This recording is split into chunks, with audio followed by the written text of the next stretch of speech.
안녕하십니까. 순국권 혼술이 6월 14일 금요일 오후에 보내드리는 속보입니다. 민주당 대표 이재명, 이화영의 1심 판결 이후에 심리 상태가 상당히 불안한 것 같습니다.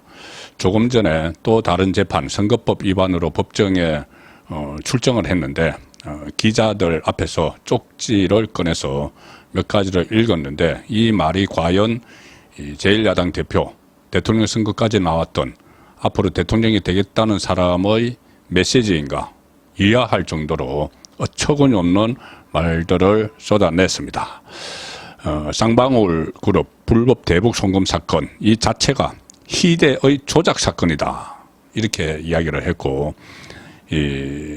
검찰이 이제 사건을 조작했다는 것인데, 그럼 이제 법원도 그 판결이 1심 판결이 나왔으니까 법원도 사건 조작한 것을 같이 공범이다 뭐 이 말밖에 되지 않습니다. 거기다 또 언론을 향해서 이 검찰의 애완견이다, 언론을 검찰의 애완견이다 이렇게 모독을 했습니다. 자, 정치인이 특히 야당 대표가 언론 전체를 싸잡아서 자기에게 유리한 기사를 써주지 않는다고, 그리고 그 팩트를 가지고 쓰는 기사들인데 자기에게 불리한 기사만 나올 수밖에 없죠. 본인이 저지른 게 있으니까는. 그렇다고 검찰의 애완견이다. 지금 뭐 한겨레, 경향 같은 좌파 매체들도 이재명의 사법 리스크를 질타하고 있습니다. 근데 다 싸잡아서 애완견이다, 검찰의 애완견이다 이렇게 모독을 하면서 왜곡 선동을 했는데, 이 자리가 오늘 이재명이 공직선거법 위반 재판을 받으러 가는 자리였습니다. 그 법정에서 서울중앙지법에서 그런 말을 했는데, 자, 그 선거법 위반 내용이 뭐냐? 거짓말 했기 때문이죠. 거짓말. 대장동 사건 관련해서 고 김문기 씨를 모른다. 또 백현동 에서 특혜 준 것이 박근혜 정부 국토부의 압력 때문이었다. 거짓말 한 것 때문에, 선거 과정에서 거짓말 한 것 때문에 재판을 받으러 가는 그 자리에서 또 뻔한 거짓말, 누가 봐도 다 아는 거짓말을 또 하면서 국민을 선동 왜곡하는데, 이것은 아마 본인 맹목적인 지지층, 오늘 그 법정에서도 나와서 막 소리를 질렀습니다. 개딸들. 그 지지층에게 나를 지켜달라, 이 호소입니다. 이 언론이 전부 다 나를 핍박하고 있다. 그리고 검찰, 법원 전부 다 나를 정치적으로 탄압하고 있다. 나를 지켜달라. 그 메시지를 내놓으라고 객관적인 시각에서 보면은 전혀 말도 되지 않는 엉뚱한 이야기들을 했습니다. 얼마나 이게 왜곡하고 선동을 하는 건지 내용을 한번 살펴보겠습니다. 서울중앙지법에 도착을 해서 기자들이 이렇게 그 멘트를 따르고 하니까는 한마디 하겠다 이렇게 이야기를 했는데, 막 주변에 막 시끄러우니까는 또 그냥 못하겠다 했다가, 또 기자들이 그래도 한마디만 하라고 그러니까는 마지못해 하는 듯이 서가지고 이 쪽지에서 주머니에서 쪽지를 꺼내서 이렇게 가끔 보면서 이거 읽었는데, 이런 내용입니다. 자, 언론이 진실을 보도하기는커녕 마치 검찰의 애완견처럼 주는 정보를 받아서 열심히 왜곡 조작하고 있다. 언론이 관심을 가지면은 희대의 조작 사건이 가능하겠느냐. 어제 일정을 취소하고 뭔가 대책을 논의한다. 이화영 1심 판결에 따라서 추가 기소된 것을 놓고 대책을 논의한다, 그런 말이 나왔는데 다른 위원총회도 참석하지 않았죠. 기껏 이 거짓말을 준비를 해서 언론 탓으로, 지금 상황을 언론 탓으로 돌리는 그 대책을 마련한 것 같습니다. 조작 사건, 이 조작 사건 이렇게 이야기하는 것은, 사건 조작이라고 이야기하는 것은 지금 민주당에서 사건 조작했다, 대북송금 특검하겠다, 그 수사한 검사들을 특검이 수사하겠다 이렇게 나오고 있죠. 그리고 법관들도 탄핵하겠다 이렇게 나오는데, 거기에 그렇게 하라는 이 지시를 내리는 겁니다. 사실상 나를 위해서 빨리 그 검사들도 이 특검하고 탄핵해, 판사들도 탄핵해, 왜 사건 조작이야.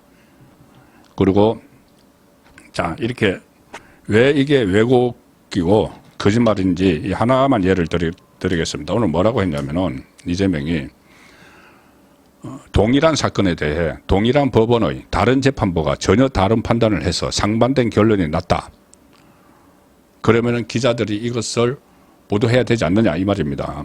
뭐냐 하면 예를 들어서 안부수 아태평화교류협회 회장에 대한 판결은 북한이 송금한 800만 달러가 쌍방울 그룹의 대북 사업, 주가 부양을 위한 대북 사업의 대가다 이렇게 판시를 하고 있는데 이화영 전 경기도 평화부지사에 대한 판결은 이재명과 경기도를 위한 송금이라고 판결을 했다.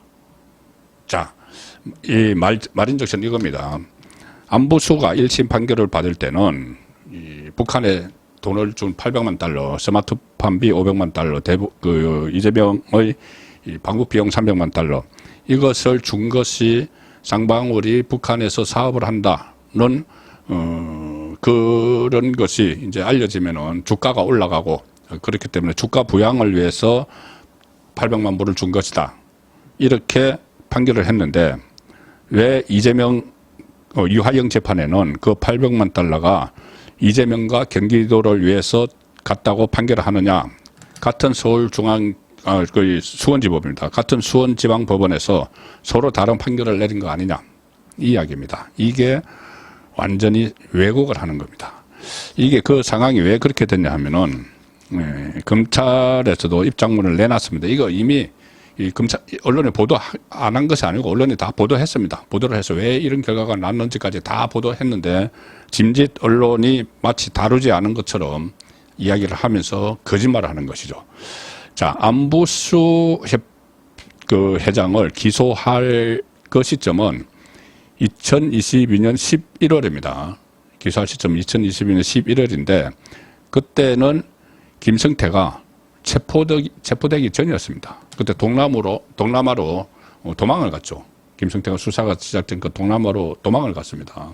그래서 김성태는 그때까지도 본인이 800만 달러를 송금을 한 것이 이재명의 방북을 위해서가 아니다. 이렇게 이야기를 했습니다. 그 도망간 상황에서 그때 이재명이 또 나중에 자기를 이제 대통령이 되거나 하면은 그때 자기를 또 도와줄 수 있다 해서 그때까지는 거짓말을 김성태가 했죠. 그런데 체포가 돼서 이제 압송이 돼서 한국으로 왔습니다. 한국으로 오니까 모든 정황 증거들이 검찰이 수사해 놓은 것을 보고 또 이화영이 어처구니 없는 말을 하는 것을 보고 본인이 진실을 다 털어놓기 시작을 했죠. 그러니까는 2022년 11월에 안부수를 기소할 때는 김성태가 체포가 되기 전이었고 그때 김성태가 대북 송금에 대해서 이재명과 연결시키기 전이었습니다.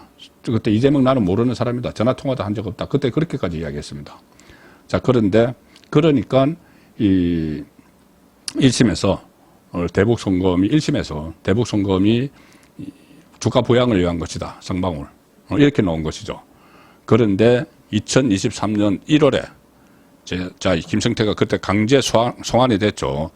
그 뒤에 김성태 조사를 하고 또 추가 증거를 확보해서 검찰이 안부수 항소심 재판에는 이제 2심 재판에는 이 내용을 새로 집어넣습니다. 새로 집어내서 공소장 변경을 신청을 해서 법원이 허가를 합니다. 상황이 바뀐 거죠. 김성태가 들어와서 추가 수사를 해보니까는 이 김성태가 다 부니까 이게 이재명 방북을 위한 거다. 그래서 이 경우에는 이제 항소심에 올라갔으니까는 처음에 그 제기했던 공소장을 변경을 해야죠. 근데 법원이 허가를 해야지 변경을 해줍니다. 공소장 변경 신청을 검찰이 했고 법원의 허락까지 받은 겁니다. 그러니 상황이 완전히 변한 거죠. 그리고 안부수가 받는 그 재판 그리고 이화영이 받는 재판은 전혀 별개의 사실이죠. 그런데 이걸 마치 똑같은 사안을 놓고 그때도 뭐 김성태 지금 정인들이 똑같은 증언을 한 것을 안부수 그 재판에서는 대북 송금이 쌍방울 주가 부양을 위해서다. 이화영은 대북 송금이 이재명을 위해서다. 이렇게 마치 바꿔서 서로 달리 판단하는 것처럼 이렇게 왜곡을 하는 겁니다. 그러면서 음모론, 찌라시 같은 이야기들도 제1야당 대표가 쏟아냈는데 이런 겁니다. 안부수의 정언, 진술이 일정한 시점에서 완전히 반대로 바뀌었는데 그 사이 안부수 딸에 대해서 집을 얻어주는 매수 행위가 있었다는 보도가 나왔다. 뭐 이거 완전히 업무죠. 뭐 집을 뭐 얻어주고 매수를 했다. 어디서 누가 했다는 이야기죠. 뭐 찌라시 같은 보도가 났는지 모르겠는데 좌파 뭐 매체나 좌파 유튜브나 이런 데서 또 국정원 보고서에 쌍방울이 대북 사업을 위한 선거입니다. 주가 조작을 하고 있다는 내용도 있다. 이렇게 또 주장을 했는데 이거 그전에 뉴스타파가 한번 보도를 한 거죠. 뉴스타파가 입수했다고 보도를 했는데 이 신빙성이 없다. 그 문건으로서 가치가 없다. 재판부가 채택을 안 한 겁니다. 그리고 다른 국정원 문건은 이 방북 비용이라는 게 다 적혀 있습니다. 자, 그런데 이 왜곡을 하는 겁니다. 이재명은 이렇게도 이야기했습니다. 국정원 기밀 보고서가 맞겠는가? 아니면 조폭 출신으로 불법 대법을 운영하다가 처벌받고 주가 조작하다 처벌받은 부도덕한 사업가의 말이 맞겠는가? 자, 김승태, 아침에 제가 전해드렸죠. 김승태와 통화를 하면서 고맙습니다. 돈을 대신 내줘서 고맙습니다. 이렇게 했다는 그 정언들도 있고, 또 그 문상을론 박용철 쌍방울 부회장에게 조만간 한번 김승태 회장님 뵙고 싶습니다. 이렇게 이야기했던 사람이 이 조폭 출신 불법 대법 주가 조작하다가 부도덕한 사업가의 말이 맞겠는가 이렇게 막 몰아붙이는 겁니다. 이것이 이재명의 인성이죠. 그리고 언론이 이런 점에 대해 조금이라도 관심을 가졌으면 희대의 조작 사건이 가능하겠는가라고까지 이야기를 합니다. 언론을 검찰의 애완견. 자, 이런 것들은 이화영 1심 판결 후에 안절부절하지 못하는 이재명의 그 모습, 이것은 겁먹은 모습이죠.